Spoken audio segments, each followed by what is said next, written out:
Les amis, bonjour, bonjour, soyez les bienvenus au petit déjeuner de Devenir pour agir. J'espère que vous allez bien, que vous avez passé une agréable semaine. Je suis toujours très heureux de vous retrouver pour de nouvelles aventures. De renommée internationale, coiffé d'un chapeau coloré de lunettes de soleil qui émerveille son visage, mon invité ne laisse pas indifférent. Celles et ceux qui ont eu la chance de le croiser dans la rue témoignent à l'unanimité de sa bienveillance, de son amour pour l'humain, de sa discrétion et bien entendu de son sourire. Il incarne la gaieté.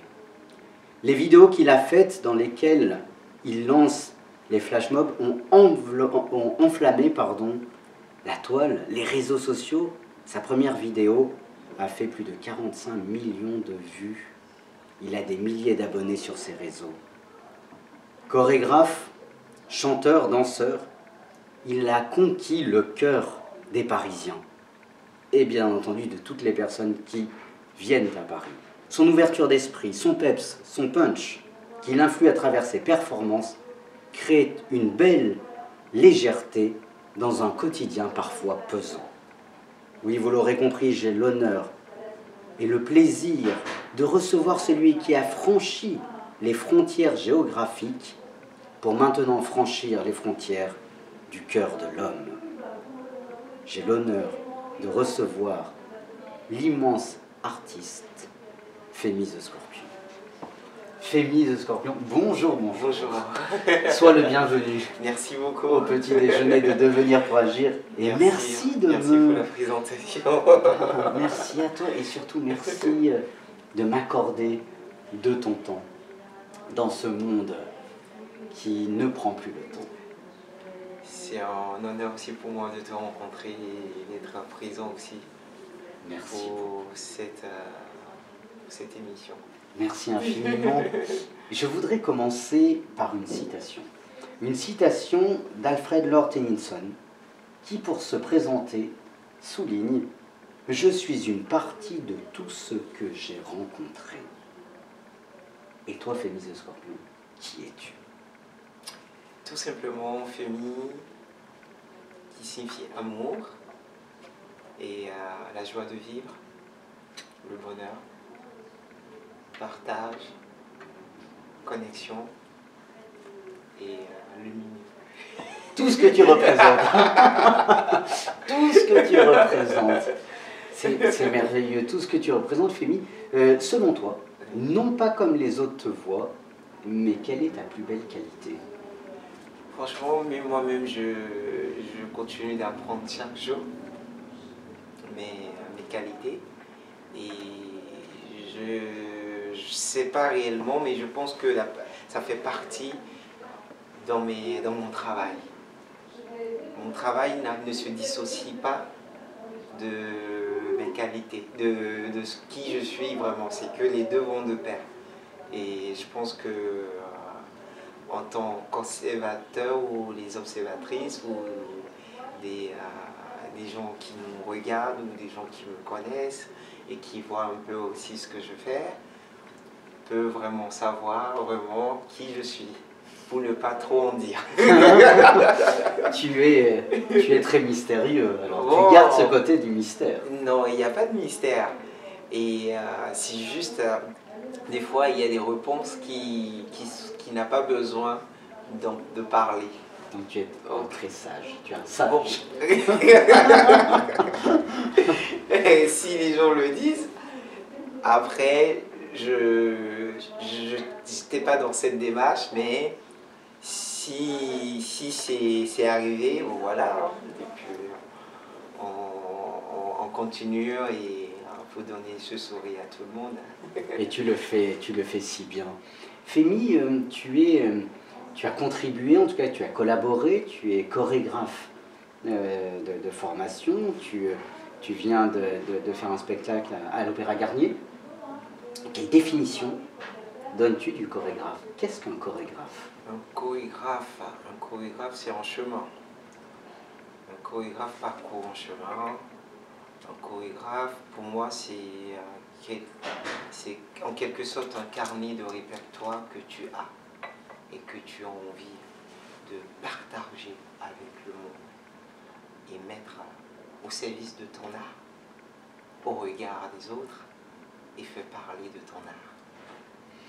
Alors c'est intéressant ce que tu dis parce que tu me fais penser exactement à la définition que donne Cunningham, qui souligne la chorégraphie est un art dans l'espace. Fémi, ma question est la suivante. Quelle est l'importance de l'espace et du mouvement dans la chorégraphie en tant qu'expérience sensorielle? Très bien. L'espace va avec avec le mouvement. On ne peut pas dissocier les deux. Parce que on peut créer son espace même en étant sans même ne pas être sur la scène. Parce que l'espace, c'est l'endroit où le chorégraphe ou le danseur ou l'interprète exerce son art. Donc le mouvement, c'est un langage aussi qui permet à l'artiste de s'exprimer autrement. D'où la voix ou le son. Le son, c'est plus la voix, c'est plus la voix du chorégraphe qui parle, mais c'est le corps, c'est les gestes, la beauté du geste qui fait de son espace, son travail et ce qu'il a envie de partager. Donc, tu as parlé du sensoriel. Sensoriel, on émet souvent des émotions, on retrouve beaucoup des émotions dans un corps qui n'a pas besoin de parler, de s'exprimer. Et par la beauté du geste, la beauté du geste, ça peut être peu importe n'importe quel mouvement qu'on fait aussi dans nos quotidiens, dans la marche. Donc, ça a diverses façons, la manière de le faire dans le temps. Et alors, est-ce qu'on peut dire que la chorégraphie est un langage universel? Oui, la chorégraphie est un langage universel.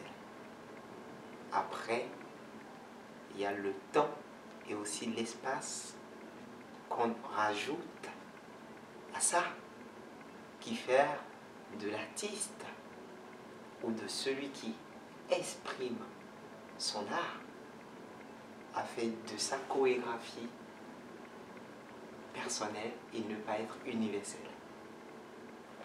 Il y a de la singularité. Il y a la singularité dedans aussi, c'est ça. Il faut rajouter aussi que beaucoup de chorégraphes ont eu des répertoires, d'où des ballets, d'où des compagnies qui ont leur propre carnet de répertoire. Mais cela n'oblige pas à ramener ça universel. Je comprends. Et c'est ce qui fait la force finalement de chaque chorégraphe. Exactement. Alors, Fémi, peut-être une autre question. Tu es danseur, tu es chorégraphe, tu es chanteur. Y a-t-il une limite entre la danse comme expression individuelle et la chorégraphie comme création collective? Est-ce qu'il y a une limite? Une limite entre la danse comme expression individuelle, tu parlais de la singularité, oui, n'est-ce pas, et la chorégraphie comme création collective? Oui. Parce que par exemple, à l'Opéra Garnier, pas forcément à l'Opéra Garnier, mais on peut prendre peu importe la chorégraphie, peut être partout. Ça peut être à Chaillot, ça peut être dans des théâtres, peu importe. Oui, elle se singularise, c'est singulier, parce qu'une chorégraphie individuelle, c'est une chorégraphie, c'est une idée, c'est une création, c'est l'ensemble d'imagination que l'artiste émette dans son travail pour montrer en performance. Quand on prend le côté collectif, c'est une partie du travail de l'artiste singulier qui est construit pour la société ou pour les autres en collectif, pour faire participer les autres. Alors, depuis tout à l'heure, Femi, tu utilises un mot important, mais qui m'intrigue, celui d'artiste. Tu parles de l'artiste. Pour toi, es-tu un artiste? Évidemment, je suis un artiste. Et par ce que je fais, et non seulement que ça, et être proche, plus proche des autres, c'est aussi ramener son art. Donc, une fois que j'exerce un art, et que je suis appelé à être un artiste, cela ne se limite pas. Parce qu'un artiste a son, pas forcément un mot, mais a quelque chose à partager. Et toi, qu'as-tu à partager? Moi, je partage que de l'amour et connecter les gens, réunir les gens ensemble, et ce qui manque un peu dans la société. Alors exactement, on va en reparler à l'instant. Femi, tu me fais une très belle transition et je t'en remercie. Parce que c'est vrai, les amis, vous qui nous regardez, Femi, vous l'avez vu sur les réseaux sociaux, ou celles et ceux qui habitent Paris, vous l'avez vu à Paris tous les jours. Notre ami fait danser, fait chanter les Parisiennes et les Parisiens. Femi, tu es un artiste. Ma question est la suivante. Tu fais danser, je dirais, le bonheur des gens. Tu leur donnes le bonheur, tu leur procures le bonheur. Comment arrives-tu intérieurement à sortir de toi pour aller vers l'autre? Par la danse, par le bonheur. Je pense que je suis déjà habité dans le bonheur. C'est-à-dire, que veut dire être habité dans le bonheur? Habiter, pour moi, ancrer le bonheur, tout simplement, c'est pas dissocier du Femi. Quand on prend Femi, c'est déjà le bonheur, d'où la définition de mon prénom. L'amour, la joie, partager. Le bonheur, pour moi, c'est présent. C'est tous les jours mon quotidien. Et donc, pour moi, c'est plus facile de me lever et d'aller donner ou partager ce bonheur. Et tout simplement parce que c'est quelque chose normalement qui devait être présent dans la vie de tout être humain. Et le bonheur n'est pas quelque chose, c'est pas un truc à chercher, c'est en nous. Avec le quotidien des gens, c'est difficile de trouver ce bonheur qui est au fond de nous, chacune de personnes de nous, d'en trouver, parce qu'on a des aléas de la vie, on est chargé de plein de choses. Depuis tout petit, j'ai rêvé d'être le transporteur de bonheur. Je disais, moi, je vais être le transporteur de bonheur. On m'a dit, il n'y a jamais ce métier qui existe. Bon, je peux comprendre. Parce que c'est peut-être une façon d'appeler ce que je vais faire comme métier, qui se dessinait aussi déjà en moi, parce que j'avais cette énergie en moi de venir nulle part, on ne se connaît pas, et je peux installer ce bonheur. Et tout de suite, tout le monde se lève, la gaieté, la joie. Et il faut rajouter, je suis témoin de voir le premier visage qui se présente. Et la fin, c'est plus pareil. Tu es extraordinaire, Femi. Tu es extraordinaire. J'ai quand même une question. En tant que philosophe, je donne des cours sur le bonheur. Ok. L'étymologie du bonheur, quand tu découpes le mot bonheur, bonne heure, à la bonne heure, malheur à la mauvaise heure. Le bonheur en latin, c'est augurium. Augurium qui veut dire la chance, le hasard. Fémi, ma question est la suivante. Comment arrives-tu à transporter le bonheur, ça sous-entend que tu l'aies rencontré, alors qu'il arriverait complètement par hasard? Transportes-tu le hasard qui s'appelle bonheur? Et oui, je peux dire évidemment que j'improvise aussi également. Dans l'improvisation, le hasard existe. Mais ce qui est en moi, c'est la joie de vivre ce que j'ai envie de semer et de donner et de partager. Et le bonheur vient à l'instant parce que du fait que je quitte chez moi, je sors de chez moi, c'est pas calculé, c'est pas que je sais où je vais pour donner ce bonheur ou pour faire partager ce bonheur. Donc, je me laisse emporter par le vent. Je me laisse y aller. Comme j'ai rencontré quelqu'un, une dame, un jour quand j'étais en train de donner ce bonheur, et elle était dans des pensées. Des pensées, elle était dans... Elle n'était pas triste, mais elle était à un moment de questionnement. En fait, c'est des soucis, je ne sais pas, mais elle m'a vu, elle m'a dit, monsieur, vous m'avez donné le bonheur, la joie. Et je dis, ah bon? Elle me dit, non seulement que vous transmettez le bonheur, mais quand on vous voit, on sent qu'il y a une énergie, quelque chose de positif que vous apportez.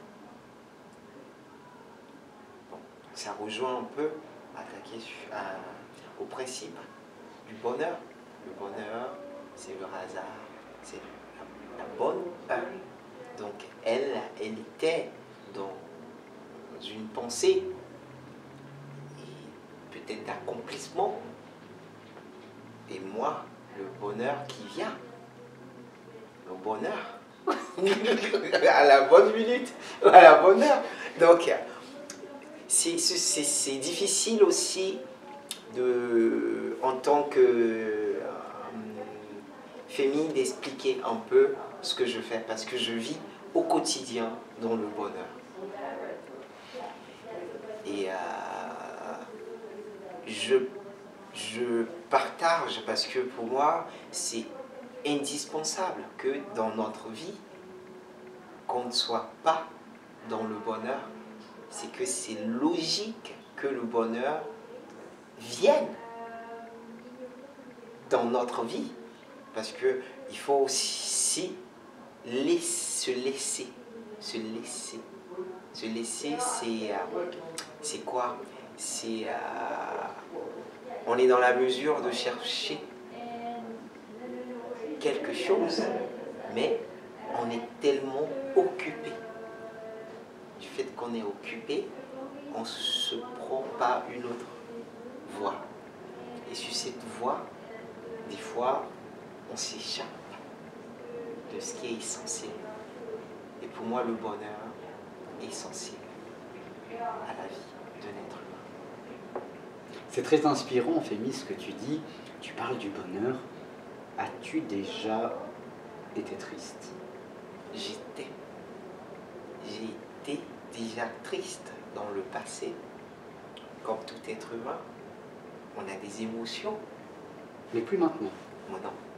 Tu n'es plus jamais triste maintenant? Jamais depuis 12 ans. Fémi, oui. Quelle est la recette du bonheur? Ça se cultive. Je l'ai dit, la réponse elle était tout à l'heure. Le bonheur est en nous. Le bonheur est en nous. Je pense que avec des expériences, avec des expériences. Chacune de nous, chacune de personne de nous a cette énergie ou cette force d'inculper ce bonheur. Si j'arrive à le faire, c'est que toi et vous, les autres, tout le monde peut y arriver à le faire. Ça s'achète pas. Non, le bonheur ne s'achète pas. Mais elle peut être présente en nous si chacun fait son effort. Un petit travail en lui et en elle. C'est super, mais quel est le fondement du bonheur pour toi? Franchement, le fondement,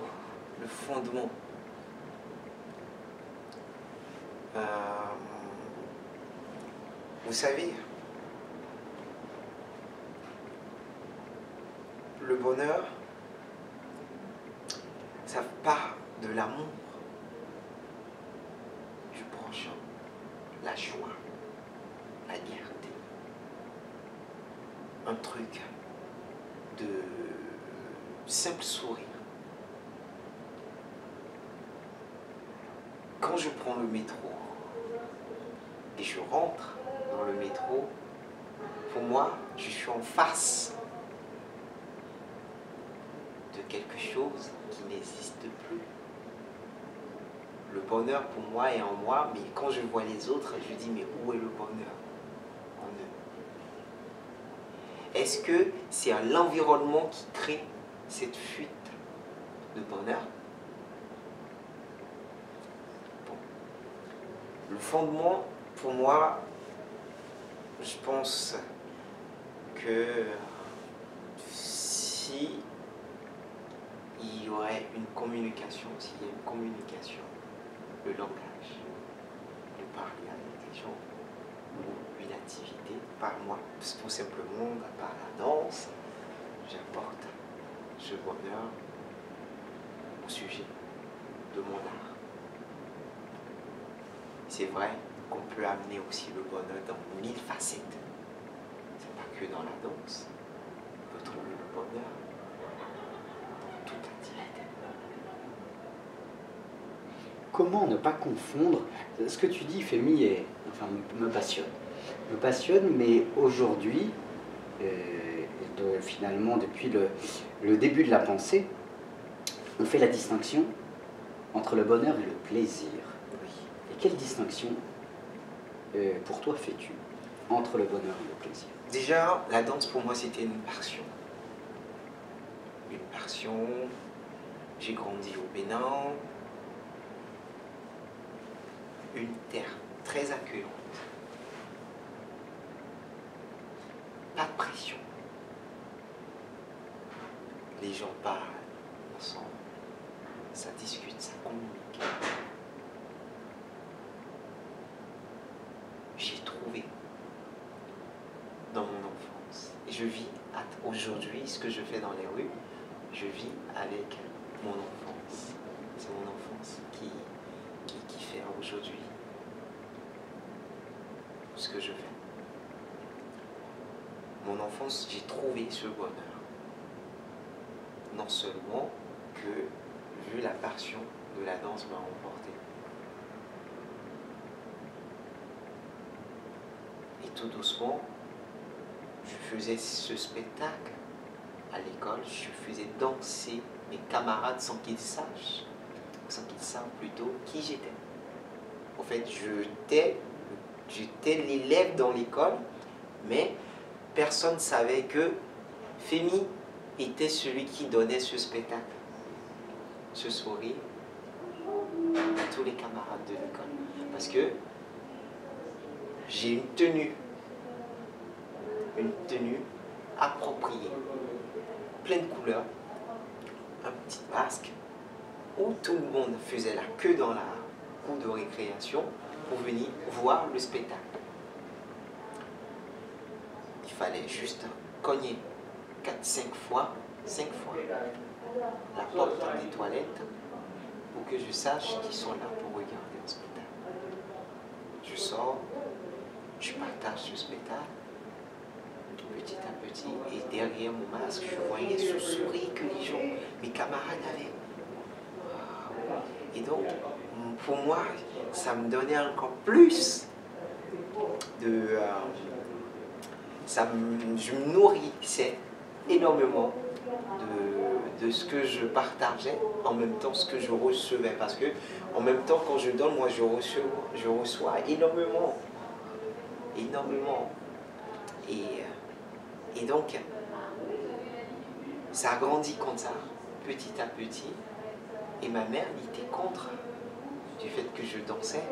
Parce qu'elle, pour elle, la danse était une deuxième distraction. Donc, c'était à moi de savoir où je devais danser pour qu'on ne le sache pas, pour que ma mère puisse savoir que vraiment, ok, il continue pas de danser, voilà, je le sais qu'il va à l'école, il revient, nanani, nanana. Mais moi, quand je suis organisé, quand je sors depuis chez moi, je sais qu'après les études, j'offre un spectacle dans les écoles, dans la rue, après je rentre. Et un jour, je tombe dans la maison de la proviseure de mon école et elle a su que c'était moi. Et c'est là que ça a grandi. Et depuis ce jour, je donne un spectacle, tout le monde savait qui j'étais et je donnais ce spectacle dans l'école. Pour venir sur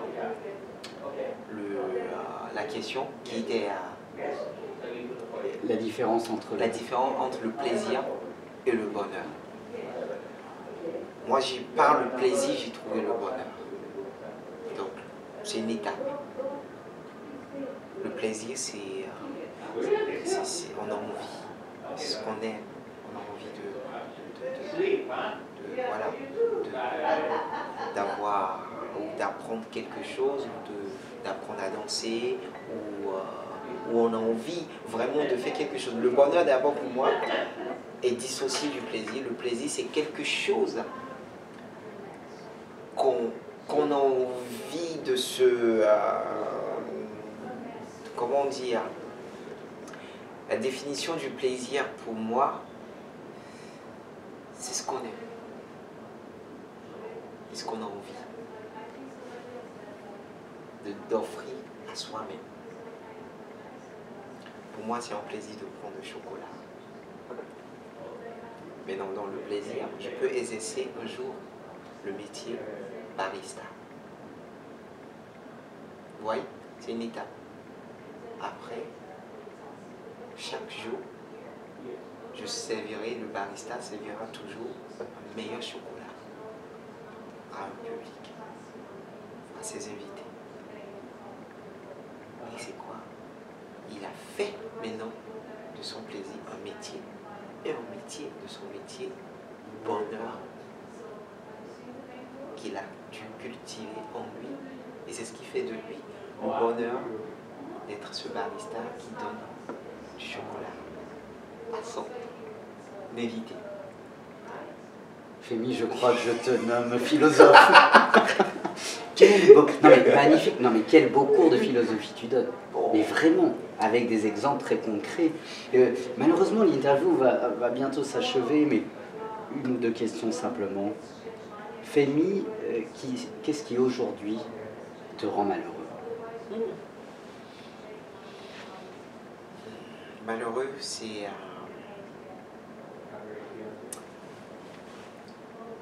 je vois pas de l'amour vraiment envers les autres, envers l'un et les autres.